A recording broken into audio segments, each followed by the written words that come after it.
revisando otras notas de interés. Estábamos hablando de los virus respiratorios, lo que está ocurriendo con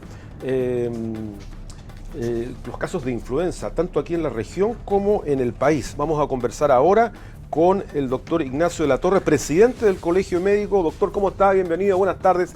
Estamos a través de Pura Noticia PM y estamos a través de 102.5 Radio Valparaíso y 90.9 en la región de Coquimbo. ¿Cómo le va? Buenas tardes. Hola Rodolfo, y a través tuyo un saludo a todas las personas que nos están escuchando o viendo por los canales que nos comentaste, tanto en radio como en televisión. Estamos preocupados, pero es una preocupación de la cual hemos sido advertidos previamente. Sabíamos a comienzo de año que la situación por los virus respiratorios y la influenza en Estados Unidos y Europa había sido bien intensa y por lo tanto esperábamos una situación compleja, razón por la cual se planteó adelantar el inicio de la campaña de vacunación y aunque se logró iniciar un sistema de vacunación antes de otros años, en las últimas semanas hemos visto un enlentecimiento en la vacunación que lamentablemente sigue dejando un grupo importante de la población desprotegido. Y eso nos preocupa porque ya vemos incrementos en la circulación de virus respiratorios, especialmente la influenza, que ya es el virus más importante que está generando cuadros respiratorios. Y también vemos como el Ministerio de Educación confirmó lo que otros años ya habíamos pensado, y es que iban a adelantar la salida de vacaciones en regiones como la nuestra, la quinta región, principalmente para tratar de reducir o frenar el impacto de los contagios de virus respiratorios. Ahora, el virus de la influenza muta, lo hace más contagioso, lo hace más agresivo, provoca que una persona, por ejemplo, pudiese llevar o llegar a una hospitalización. Sí, pero esa mutación no es que ocurra en Viña, en Valparaíso, en Santiago, sino ¿Ya? que estamos hablando de... nosotros somos afortunados en el sentido de que muchas veces conocemos cómo fue el comportamiento de la influenza en el hemisferio norte, y es ese comportamiento el que nos dice qué tipos de influenza generaron más contagios. Y dentro de esos tipos de influenza es que se construye la vacuna tomando en consideración los que más enfermedad generan. De esa forma tú creas una vacuna, que es una vacuna que ya con la cual hay mucha experiencia, más de 50 años utilizando la vacuna de la influenza, pero todos los años se modifica usando los serotipos o los tipos de virus que generaron mayor impacto epidemiológico en el hemisferio norte. Entonces a nosotros nos llega una vacuna que viene preparada, digamos, y que de alguna forma nos podemos anticipar a lo que está ocurriendo. Dicho eso, nuestra principal fortaleza entonces es que tenemos un sistema de vacunación estatal que ha trascendido a los gobiernos de turno. Sin embargo, también hay que decir que el gobierno, a través de la Subsecretaría de Salud Pública, es el motor que debe dirigir y generar el proceso de vacunación. Entonces, aunque la ciudadanía conoce y acepta esta vacuna y lo hace con bastante facilidad y cercanía, si no tenemos un sistema expedito de vacunación, muchas personas van quedando disponibles para vacunarse con la intención de hacerlo, pero no lo hacen. Entonces ya en los últimos años hemos aprendido, yo diría que desde el COVID, que si acercamos la vacuna a las empresas, a las universidades, a los colegios, a las salas cunas, a los lugares donde hay interacción social, es más factible que las personas se vacunen a que si los esperamos en el CESFAM, porque en el CESFAM va una población cautiva, que son muchas veces los pacientes crónicos, que como les toca control y tratamiento van y se vacunan. Pero al resto de las personas, por ejemplo, Rodolfo, ¿hace cuánto tiempo que a ti no te toca ir al CESFAM, por ejemplo? Claro. Si no vas cotidianamente, ¿qué tan probable es que al terminar este programa hoy tú puedas ir a vacunarte? Es poco probable.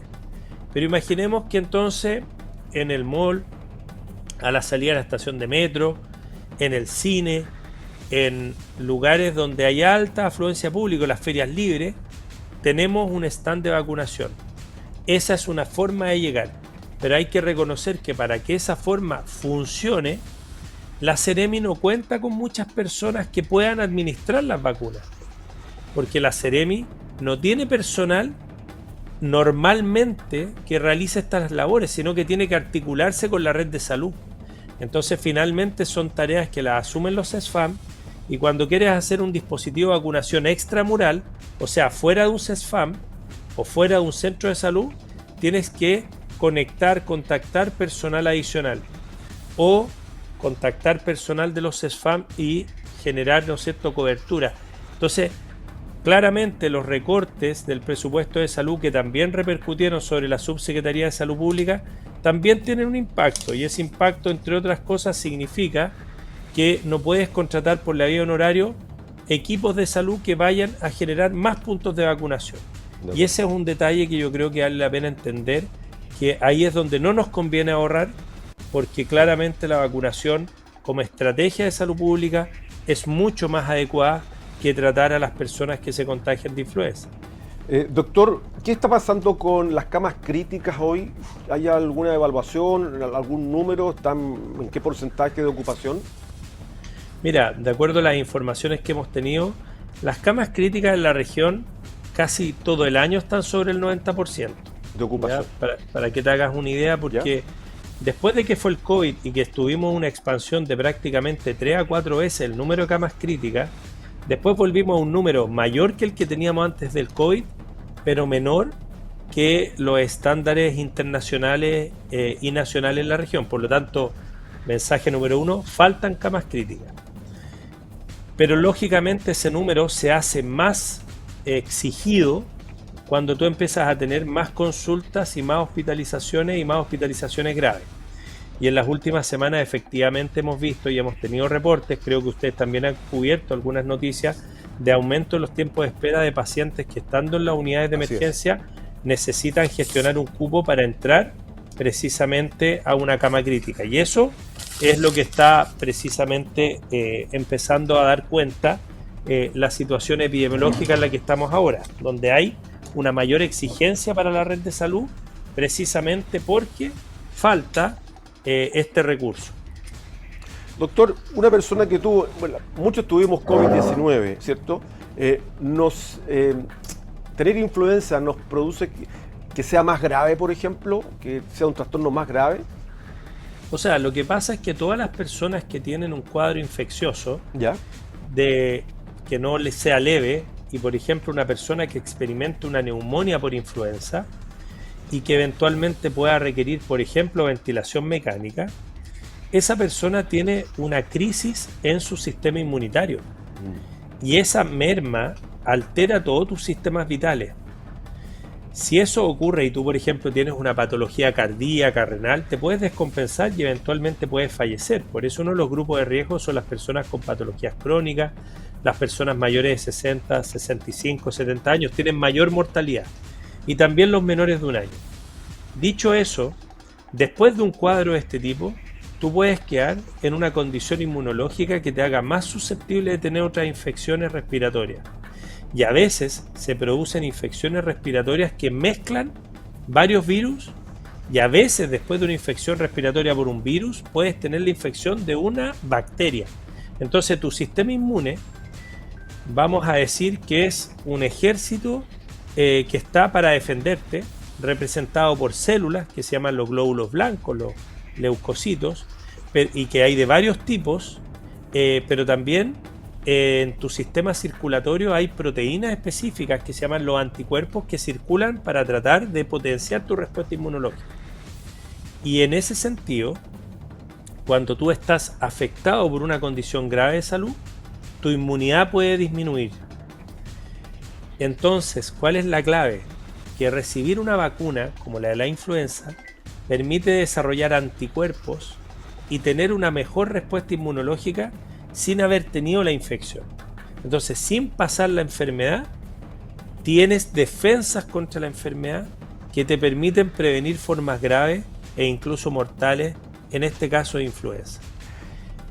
Muy parecido ocurre con el virus respiratorio sincicial en los niños, que en todos los que han nacido desde octubre del año pasado se les está administrando ya no una vacuna, sino que una inmunización. Se le administran anticuerpos, o sea, proteínas que son capaces de actuar contra el virus respiratorio sincicial,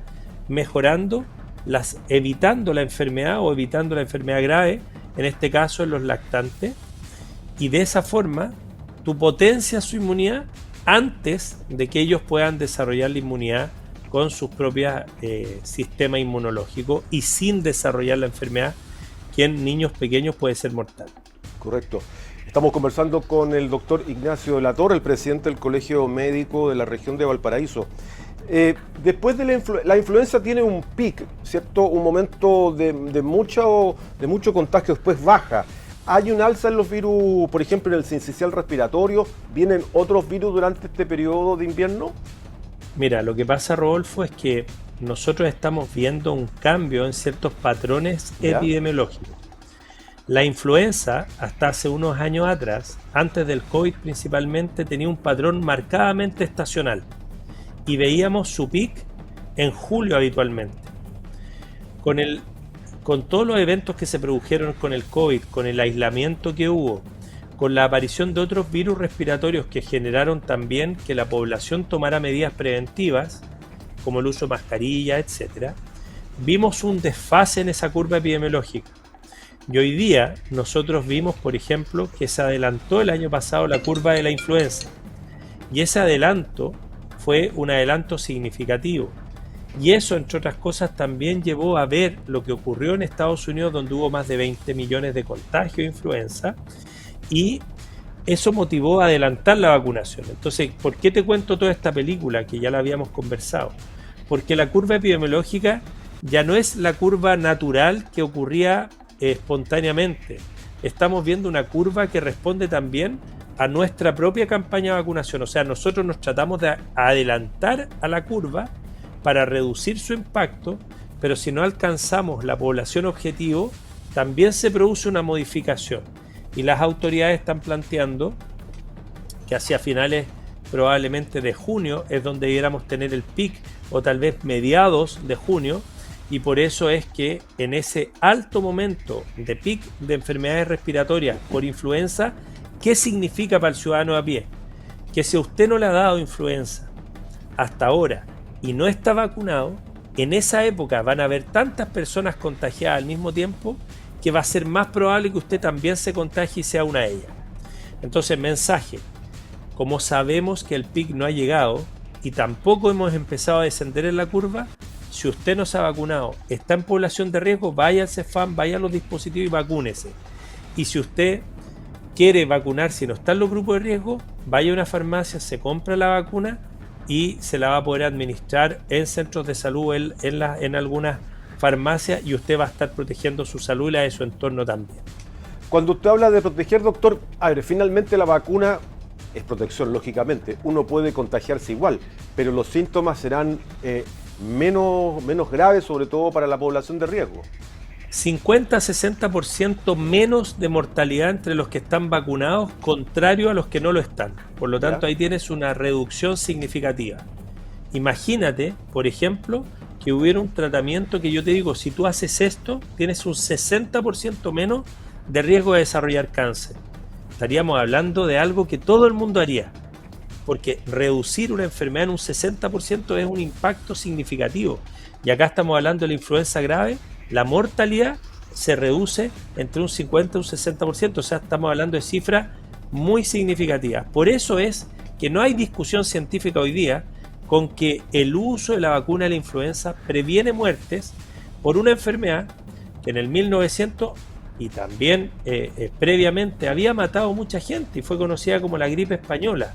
Y a finales de la Primera Guerra Mundial tuvimos grandes descalabros en el mundo, principalmente en Europa, por esta epidemia de influenza, que como tú decías al comienzo, cada cierto número de años el virus muta y puede saltar nuestras barreras defensivas y generar más enfermedad, más contagio y más gravedad. ¿Qué tenemos hoy día para defendernos de eso? Vacunas que están mejorando en su tecnología y que están tratando de tener un espectro de influenza más amplio para que si cambia un poquito, igual nuestro sistema inmune lo pueda detectar. Claro, y por último, doctor, le preguntaba por el sincicial también. En un minuto bajará la influenza, está más presente el virus sincicial, pero que es también puntualmente a un grupo muy directo de la población. Lo que pasa es que el virus respiratorio sincicial puede generar enfermedad en toda la población, pero en los lactantes Claro. menores de un año puede producir patología grave. Y cuando hablamos de patología grave estamos hablando de neumonias e insuficiencias respiratorias, que significa que ese lactante va a quedar hospitalizado, va a necesitar distintos tipos de soporte respiratorio y eventualmente incluso, y eso puede ser un halo, que es como un circuito donde él respira por su boca pero recibiendo oxígeno y vapor de agua, y medicamentos, pero también puede necesitar un ventilador mecánico y quedar intubado.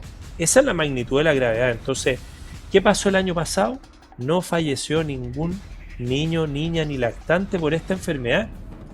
¿Por qué? Porque tuvimos una campaña muy exitosa. ¿Cuál es el problema? Que este uso de anticuerpos que se utilizan no desarrolla una inmunidad de largo plazo. Entonces tienes que repetir la dosis con el paso del tiempo. Si tú no utilizas esa dosis en la población de riesgo, esas personas están expuestas a desarrollar la enfermedad. Por eso es que otros países ya están sumando, y en Chile ya ha llegado como una iniciativa privada el uso de vacunas contra el virus respiratorio sincicial, que en otros países, por ejemplo España, se la administramos a las embarazadas para que cuando nazcan sus bebés, ellos nazcan con una defensa, con anticuerpos contra esta enfermedad. Entonces ahí también tienes otra forma de proteger a tu población de riesgo. Entonces, ¿nosotros qué esperamos? Que este año no tengamos ningún descalabro por el virus respiratorio sincicial. Pero ¿qué se necesita para eso? Que todos los recién nacidos desde octubre en adelante se hayan colocado la inmunización y por supuesto que estén con sus controles al día. Doctor Ignacio de la Torre, el presidente del Colegio Médico de la región de Valparaíso. Doctor, muchas gracias por este contacto, como siempre, entregando este aporte a la comunidad. Nos parece muy importante estarlo actualizando permanentemente junto con el registro de los casos que van ocurriendo en el país. Así que muy agradecido, Ignacio. Oiga, Rodolfo, antes de irme, comentarle Sí. una buena noticia. Siempre es bueno contar las buenas noticias que ocurren en salud. Y en el Hospital Eduardo Pereira, en la semana anterior, se presentaron las innovaciones en tecnología aplicada a problemas reales de los pacientes, que obtuvieron premios en un concurso que desarrollaron potenciando la innovación. Entonces hubo iniciativas bien relevantes que buscan reducir tiempos de espera, que buscan reducir, por ejemplo, la merma o la pérdida de productos farmacológicos, optimizar la gestión clínica, y todas esas innovaciones fueron presentadas los que ganaron estos proyectos. Y eso en el fondo también dar cuenta que cuando combinamos innovación, desarrollo tecnológico, tecnologías de la información con investigación y ciencia aplicada, podemos resolver problemas puntuales de la gente. Y eso, felicitaciones entonces a la doctora Daniela Sigmund y a todo el equipo que ella encabeza, a la doctora Lorna Urquieta, en el Hospital Eduardo Pereira, donde están desarrollando esto que me parece muy interesante. Y una buena y la otra mala, tirón de oreja, porque también la semana pasada supimos que el 2024 hubo más de 1.200.000 unidades de vacunas de influenza que se votaron, se perdieron porque se vencieron. Y adivina, Rodolfo, ¿cuál fue la región de todo el país que tuvo el mayor número de vacunas desechadas? Valparaíso. Valparaíso. Y no tenemos la mayor población. ¿Cómo podemos aceptar entonces como normal que teniendo una población menor que la metropolitana, nosotros hayamos desechado más vacunas que ellos? Eso es inentendible. ¿De qué es la y eso responsabilidad? Es de, bueno, obviamente salud, pero es el servicio de salud respectivo. No, es la Seremi. Es la Seremi. Esta es una responsabilidad de la Seremi. Ahora, Perfecto.